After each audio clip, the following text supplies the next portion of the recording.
le fils de la Vierge Marie, sa naissance, la naissance de Jésus, révèle la gloire de Dieu.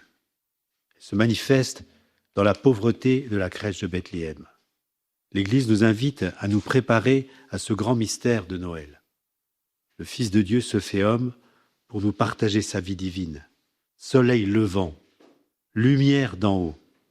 Le Seigneur Jésus vient nous visiter pour nous diriger nos pas au chemin de la paix.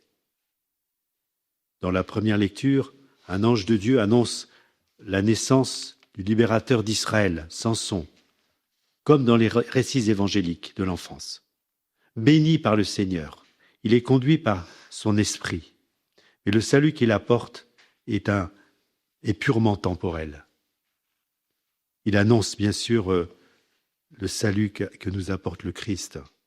Saint Jean-Baptiste, précurseur, prépare et annonce la venue du Christ, qui est la gloire d'Israël et la lumière des nations, comme le chantera Siméon, le prophète Siméon. Sauveur, oui, il nous rend libres.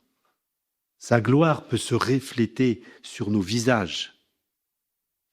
Pour que Jésus pénètre et renouvelle profondément notre vie, celle de nos communautés, de nos familles, il faut accueillir le Seigneur avec une foi sans défaut, qui a manqué à Zacharie, mais qui va être récompensée aussi, malgré tout, par la naissance de Jean. Ce Jean Baptiste, ce mystère doit s'accomplir en chacun de nous. Parce que un père de l'Église nous le dit, celui qui va croire au Christ Jésus rencontre déjà l'esprit et la puissance de Jean. Venant en son âme, il y prépare au Seigneur un peuple parfait. Oui, que Jean Baptiste, le plus grand des enfants des hommes, mais nous disait Jésus il y a quelques jours, mais aussi que le plus petit dans le royaume de Dieu est plus grand que lui. Nous participons, nous partageons la vie de Dieu. Venant en son âme, Jean prépare au Seigneur un peuple parfait.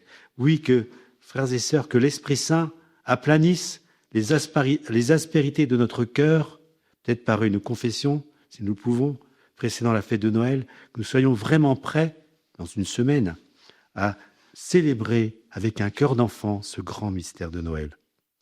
Et encore, nous prions en action de grâce avec Maggie et Robert, et nous leur souhaitons encore de nombreuses années